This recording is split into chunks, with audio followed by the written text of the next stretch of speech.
संबोधित करते हुए। इसी के साथ हम अपने अपने कार्यक्रम की तरफ आगे बढ़ते हैं।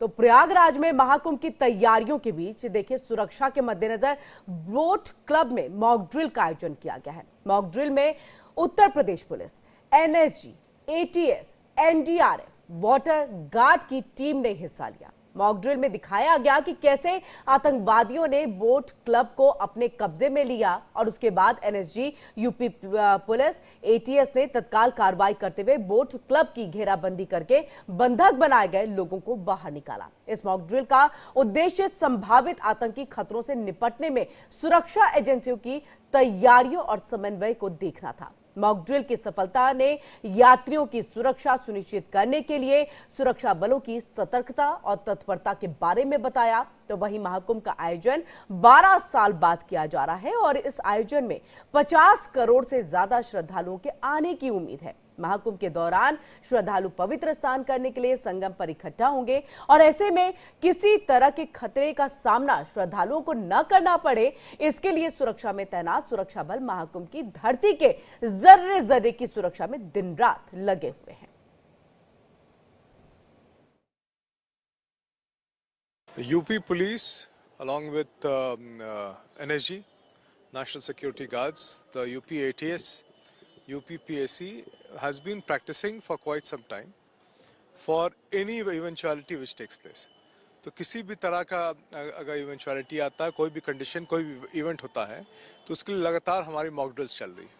उसी मॉक ड्रिल में आज हम लोग का रिवर डोमिनेशन के लिए मॉक ड्रिल चल रहा है, जिसको यूपी पुलिस ने लीड किया और सहयोग में उसके एनएसजी और ATS, UP ATS, along with the जल police, along with the PSC, they all collaborated for a rescue scenario. और महाकुंभ को लेकर के बातचीत हम करेंगे कि कैसा संयोग बन रहा है, कितने पुण्य की प्राप्ति होने वाली है। इन सब के लिए आचार्य डीपी शास्त्री जी हमारे साथ यहाँ पर जुड़ चुके हैं, धर्म गुरु हैं। डीपी शास्त्री जी, आपका बहुत बहुत स्वागत है।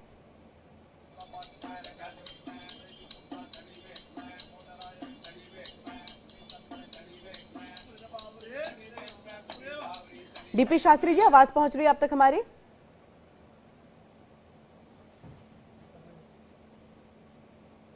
डीपी शास्त्री जी, आवाज पहुंच रही है आप तक हमारी? जी, अनम्यूट करिएगा, आप म्यूट में हैं, आपकी आवाज नहीं आ रही है इसलिए। अब हो गया? जी बिल्कुल, आपकी आवाज आ रही है। बहुत बहुत स्वागत है डीपी शास्त्री जी। जोड़ना लगातार जोड़ लीजिए, हम कहीं बैठे हुए हैं। जी बहुत बहुत स्वागत है आपका। हाँ। जी डीपी शास्त्री जी, सबसे पहले देखिए आचार्य, 140 साल के बाद एक बहुत ही महत्वपूर्ण ये संयोग बन रहा है जब ये महाकुंभ जो है उसका आयोजन किया गया। इसकी तैयारी हम लंबे समय से देख रहे हैं। सबसे पहले तो ये किस तरह का संयोग है, शुभ जो चीजें बन रही हैं वो क्या कुछ है, हम चाहेंगे हमारे व्यूअर्स के लिए आप वो बताएं। देखिए, बहुत शुभकामना प्रयागराज महाकुंभ के लिए, सनातन प्रेमियों के लिए।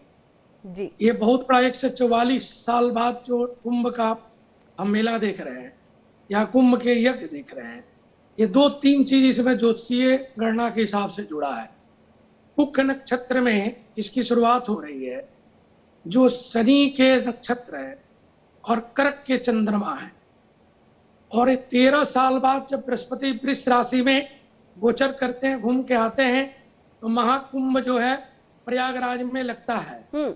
और इसमें जो प्रमुख स्नान है, एक पुष्य नक्षत्र में है, एक मौनी अमावस्या के दिन चंद्रमा के नक्षत्र में, श्रवण नक्षत्र में है, एक बसंत पंचमी में रेवती नक्षत्र में है। यानी एक चंद्रमा का नक्षत्र है, दूसरा भी जो है सो चंद्रमा का ही राशि है, और तीसरा जो है देवगुरु बृहस्पति का राशि है, वो बुध का नक्षत्र है। यही प्रबल योग ज्योतिषीय गणना के हिसाब से बनता है। अब रही बात, इसमें स्नान, ध्यान, जप, तप, साधना जो सनातन प्रेमी करते आए हैं, कल्पवास करने का विधान है।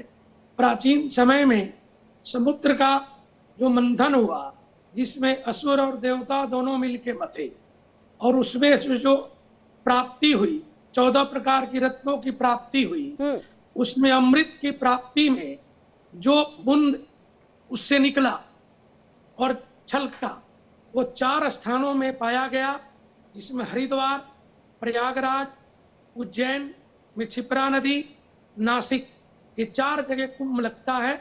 हर 3-3 वर्ष के बाद जो है महाकुंभ एक जगह लगता है, बल्कि 12 वर्ष में एक बार कुंभ होता है।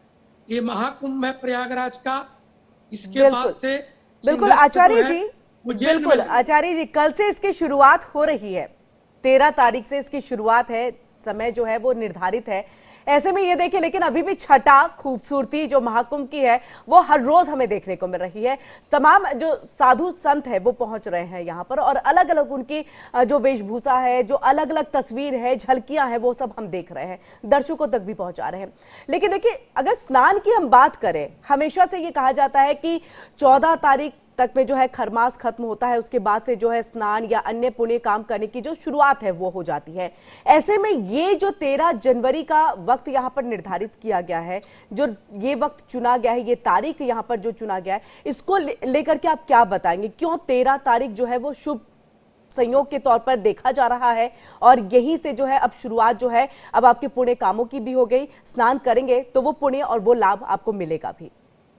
देखिए, मकर में सूर्य 14 तारीख को सुबह 8:30 बजे प्रवेश करेगा जी तभी मकर संक्रांति मनाई जाती है। जी बल्कि सन्यासी या नागा संप्रदाय के जो लोग हैं वो एक दिवस पूर्व ही अपने व्रत को मना लेते हैं, क्योंकि उनकी सबकी दीक्षा होती है। दीक्षा क्या होती है?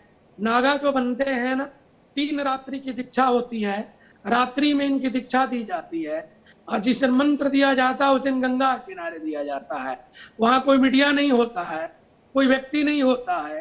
ये गुरु की परंपरा करने वाले होते हैं, और जो नागा बनते हैं वो लोग होते हैं। तो नागा जो संप्रदाय है, या जो हमारे अखाड़ा परिषद के लोग हैं, अलग अलग जगह से जो आए हैं प्रयाग में, तो ये लोग अपने परंपरा को निर्वाह करते हैं। आम आदमी के लिए, वैष्णव संप्रदाय के लिए, सनातन प्रेमियों के लिए इनके स्नान करने के बाद ही कोई स्नान करेगा। ये सज धज के आते हैं। जिस तरह कोई अपने ब्याह में या कोई अपने फंक्शन में पूरी तैयारी करके उस पार्टी में जाता है, उसी तरह माँ गंगा के तट पे, जमुना सरस्वती के तट पे जब महाकुंभ लगता है, अर्ध कुंभ लगता है, तो जितना ये लोग हैं, साधु संत नागा, सब अपने सज धज के आते हैं और बड़े बढ़िया से इस पर्व को मनाते हैं। ये दान उपदान भी करते हैं, यज्ञ भी करते हैं, हवन भी करते हैं, और एक शांति के संदेश देते हैं। जी आदि गुरु शंकराचार्य जी जब सर्वप्रथम में 4 मठ की स्थापना किए थे, तो उस समय सनातन को देखने वाला, सनातन को रक्षा करने वाले बहुत कम लोग थे। तो उस समय में मुस्लिम समुदाय के लोग, अन्यथा बाहर कंट्री के जो लोग आए थे, आसुरी प्रवृत्ति के जो लोग थे, वो सनातन को नष्ट कर रहे थे। तो शंकराचार्य जी ने इन सबको बनाया, और बना करके मठों के रक्षा के लिए, सनातन के रक्षा के लिए एक फौज तैयार किया कि सनातन के रक्षा करेंगे। यही लोग हैं जो 13 तारीख को करने जा रहे हैं। ये अपने हिसाब से ही करते हैं, इनको कोई भी चीज से ज्यादा लेना देना नहीं होता। बिल्कुल आचार्य जी, इनकी गुरु परंपरा है, गुरु जो आदेश कर दिया उसको पालन करते हैं। बिल्कुल आचार्य जी, आपने यहाँ पर कल्पवास का भी जिक्र किया, जो हम देखते भी हैं हर साल। एक तो माघ मेले के तौर पे ये कल्पवास जो है, यानी कि टेंट में जाकर के रहना, और काफी जो लोग हैं, चाहे साधु सन्यासी तो आते ही हैं, आम लोग भी जो है वो पहुंचते हैं। ऐसे में एक अर्धकुंभ में भी कल्पवास की महत्ता होती है, ये महाकुंभ है, इसमें भी कल्पवास की महत्ता है। तो इसकी महत्ता क्या है कल्पवास को लेकर के, हमारे दर्शकों के लिए थोड़ा ये बताइए। देखिए, माघ कृष्ण प्रतिपदा से लेकर के और माघ शुक्ल पूर्णिमा तक हर वर्ष जो है कल्पवास किया जाता है। वो जो संगम है, जो तट है सरस्वती जमुना गंगा को जी, जो हम त्रिवेणी कहते हैं, वहाँ ऋषि भरद्वाज जी का आश्रम में प्राचीन काल में ऋषि भरद्वाज उसी संगम तट पे रहते थे। लेटे हनुमान जी की आप दर्शन करती हैं, हम लोग भी जाके दर्शन करते हैं। तो 1 महीना साधु सन्यासी लोग वह स्नान करते थे माघ के महीना में, और मकर में जब सूर्य प्रवेश कर जाता है और पूरे राशि में रहता है, वही कल्पवास माना जाता है। जब पिता पुत्र का मिलन है, मकर राशि शनि की राशि है, जब सूर्य अपने पुत्र के घर में आते हैं तो मंगल कार्य शुरू हो जाता है। जिस तरह शादी ब्याह यज्ञ अनुष्ठान मुहूर्त तभी होता है जब मकर संक्रांति सूर्य उत्तरायण हो जाते हैं जी। तो उत्तरायण सूर्य की जो प्रथम राशि मानी गई है मकर राशि, मकर संक्रांति, वही कल्पवास के लिए लिया जाता है।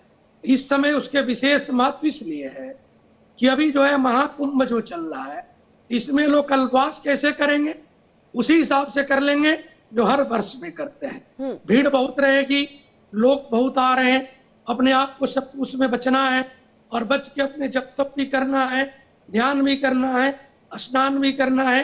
भारत सरकार, माननीय मोदी जी, मुख्यमंत्री योगी जी, सब लोग व्यवस्था किए हैं, बल्कि सबसे बड़ी व्यवस्था अपनी खुद की व्यवस्था है। बिल्कुल। Self help is my best help. अपना हेल्प हम लोग को वहां खुद करना है। इसलिए करना है कि आप एक अपने बचेंगे तो दूसरे को बचा के लेके चलेंगे। बिल्कुल। भीड़ तो रहेगी। बिल्कुल, ये बहुत बहुत अच्छा आचार्य जी, ये संदेश जो है आपने दिया इंडिया डेली के माध्यम से, ये लोगों तक भी पहुंचे कि देखिए आपको खुद की भी मदद करनी है। सरकार तो है ही, प्रशासन है, पुलिस प्रशासन भी है, लेकिन आपको भी अपनी मदद करनी है तो आप आसपास के लोगों की भी मदद कर पाएंगे। ऐसे में एक सवाल और मेरे जहन में भी आ रहा था और अन्य लोग भी जो है वो सोच रहे होंगे कि इसका जवाब अगर आचार्य जी दे तो अच्छा लगेगा। कई लोग होते हैं कल्पवास नहीं कर पाते हैं, वो सिर्फ आते हैं और इस महाकुंभ में स्नान के लिए स्नान करते हैं, थोड़ी पूजा अर्चना करते हैं, चले जाते हैं। तो क्या इनके लिए कोई विशेष पूजा अर्चना होनी चाहिए ताकि इस महाकुंभ में अगर कल्पवास नहीं भी कर पा रहे हैं किसी कारणवश, तो वैसे में भी इस महाकुंभ का जो पुण्य है, जो फल है, वो उनको मिल सके? देखिए, मानसिक स्नान का बहुत बड़ा पूजा फल मिलता है। मानिए कोई कुंभ में नहीं जा रहा है, बीमार है, बच्चे हैं, बुजुर्ग है, चलस्त है, भीड़ से डर लगता है, माँ गंगा का जल लेकर के स्नान करते समय कम से कम गर्म पानी में नहीं, ठंडे पानी में गंगा का थोड़ा जल मिला लें। एक किसी बर्तन में, पात्र में, बाल्टी में, गिलास में, और ओम गंगे च जमुनी चैव गोदावरी नर्मदे का स्मरण करें और सब तीर्थों को ध्यान करें।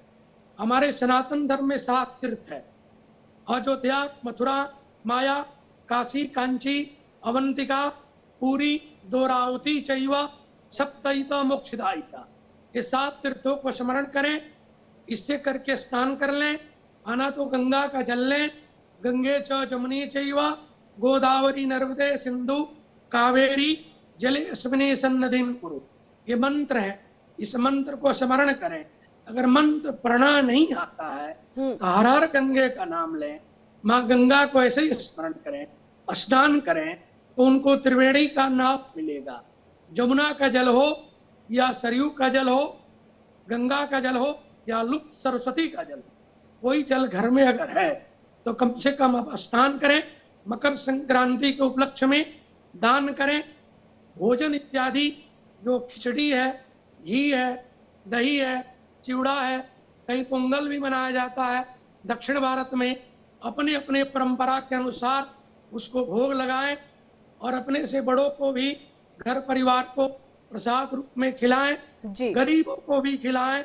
ये सब संक्रांति में दरिद्र के भी सेवा करना चाहिए।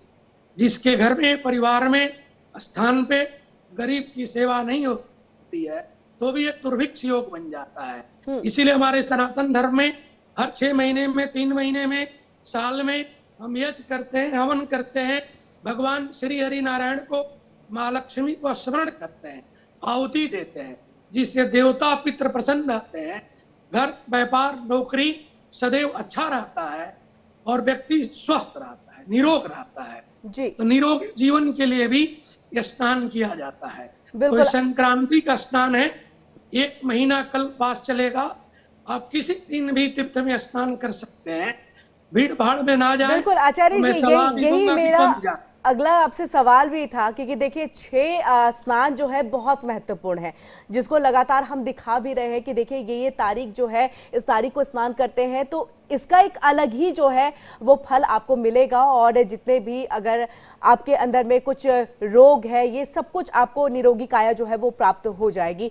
लेकिन हर दिन स्नान करना अच्छा होता है, लेकिन इन 6 दिनों की भी अगर हम बात कर ले तो 6 दिन में सबसे महत्वपूर्ण कौन सी तारीख ऐसी है कि जब स्नान हर कोई श्रद्धालु अगर करता है तो उसे वो सारे पुण्य की प्राप्ति होगी। अगर आप कल्पवास नहीं भी करते हैं, अगर आप 6 दिन स्नान नहीं भी कर पाते, अगर आप रोज स्नान यहाँ पर आकर के नहीं कर पाते, तो 1 दिन भी करेंगे तो आपके लिए बहुत है। ऐसी कोई तारीख है? कल जो है ना पौष पूर्णिमा का स्नान है जी, जो साधु संप्रदाय सब लोग करेगा, जो लोग वहां पहुंचे अखाड़ा का। मकर संक्रांति का स्नान है, उसके बाद मौनी अमावस्या है, अमावस्या तिथि का स्नान है, बसंत पंचमी का स्नान है, देवगुरु की रेवती नक्षत्र है, बुध का नक्षत्र का स्नान है। उसके बाद माघ पूर्णिमा का स्नान है, उसके बाद शिवरात्रि का स्नान है। ये सब स्नान अपने आप में परिपूर्ण है। इस बीच में किसी दिन भी अगर आप स्नान करते हैं प्रयाग में जाकर के, फल तो आपको मिलेगा ही। देखिए, धर्म कभी भी परमात्मा की कृपा से होता है तो कई जन्मों का पुण्य उसमें उदय हो जाता है जी। एक ही जन्म के पुण्य की प्राप्ति नहीं आदमी करता है। कभी कभी व्यक्ति को लगता है कि मेरे को कोई चीज मिला नहीं, पूर्व जन्म का जब उसका पाप दोष निवारण होता है, कष्ट कट जाता है, तो नई पुण्य की प्राप्ति होती है, नई जीवन में ओरा की प्राप्ति होती है, ऊर्जा की प्राप्ति होती है, जो धन से भी होता है, जीवन से भी होता है, संतान से होता है, परिवार से होता है। हर व्यक्ति जीवन में हर कुछ नहीं पा सकता है, बल्कि भगवान किसी को कुछ दिया है, किसी को बुद्धि दिया है, किसी को बल दिया है, किसी को धन दिया है, किसी को अर्थ भी दिया है। तो हर व्यक्ति को अपने सामर्थ्य के अनुसार भगवान की सेवा करने का मौका मिलता है। ये महास्नान है, महास्नान आप करें जरूर। आज जो आप कर सकते हैं मानसिक पूजा, इसमें सबसे बड़ी पूजा भगवान नारायण की पूजा है। चरणों से निकली गंगा प्यारी, जिसने सारी दुनिया तारी, उस चरणों में मैं रज रज जाऊं, बाके बिहारी तेरी आरती गाऊं। तो भगवान विष्णु की चरण से गंगा की उत्पत्ति है, और भगवान विष्णु के नेत्र से सरयुग जल की उत्पत्ति है। तो इसीलिए हम जब पूजा पाठ करते हैं तो सब तीर्थों को आवाहित करते हैं। सर्वप्रथम में तो हम प्रणाम करना चाहते हैं प्रयागराज की पावन भूमि को। हम लोग भी उस स्थान पे चल रहे हैं, हम सब लोग रहेंगे। आपके मीडिया के माध्यम से आपके सभी दर्शकों को मैं एक चीज बताना चाहता हूँ कि आप स्नान घर में करें या तीर्थ में करें, गंगा जल लेके करें। वहां कर रहे हैं तो कोई बड़ी बात नहीं, कुछ लेने की जरूरत नहीं है। अगर नहीं जा पा रहे हैं तो घर में ही स्नान करें, माँ गंगा को स्मरण करें, नमो भगवते वासुदेवाय महामंत्र के जप करें, गुरु मंत्र के जप करें, सेवा करें। घर में भी आपको फल की प्राप्ति होगी। ये नहीं कि भगवान वहां फल नहीं देंगे, वहां भी आपको फल देंगे। हाँ, तीर्थ को नमन प्रणाम करना चाहिए। ये महाकुंभ है, अगर आप जा सकते हैं तो जरूर जाएं। ये तीर्थ कभी भी किसी के घर में मंत्र के द्वारा चल के आता है, नहीं तो मंदिर, देवालय, शिवालय स्थान जो है बराबर वहीं रहता है। हम सब लोग जाकर के नमन प्रणाम करते हैं। तीर्थों को प्रणाम, देवताओं की पूजन, बड़ों की पूजन हर व्यक्ति के करने का अधिकार है। हम सब करेंगे तो सनातन का उदय काल जो है, सनातन आपके रग रग में, वंश में, परिवार में बसा रहेगा। इसीलिए महाकुंभ की बहुत सारी मैं सबको बधाई भी देता हूँ। बिल्कुल आचार्य जी, एक चीज बहुत महत्वपूर्ण, क्योंकि देखिए राशियों के हिसाब से बहुत चीजें जो है वो देखने को मिलती है। तो हम आपसे ये भी समझना चाहेंगे कि क्या कोई स्नान किसी राशि वाले के लिए कि ये स्नान आपके लिए बहुत सही है, मिथुन राशि वाले इस दिन स्नान करें और कुंभ राशि वाले इस दिन स्नान करें, ऐसी भी कोई चीज है, या फिर अन्यथा आप किसी भी दिन कोई भी राशि वाले स्नान करते हैं तो उतने ही पुण्य की प्राप्ति होगी? नहीं, ऐसा नहीं है। यूट्यूब पे कुछ कोई बोलता है तो गलत बोलता है। मैं आपके चैनल से उस दिन मैं 30 तारीख को पूरे जितने यूट्यूबर हैं सबको मैं चैलेंज दिया कि प्रमाणिक कोई ज्योतिष का ग्रंथ पुस्तक है तो आपके चैनल पे बैठे, मैं प्रमाण देने के लिए तैयार हूँ। ऐसा नहीं है, स्नान कभी भी किया जा सकता है। कोई राशि का व्यक्ति हो, आचार्य डीपी किसी नक्षत्र का व्यक्ति हो। जी, आचार्य डीपी शास्त्री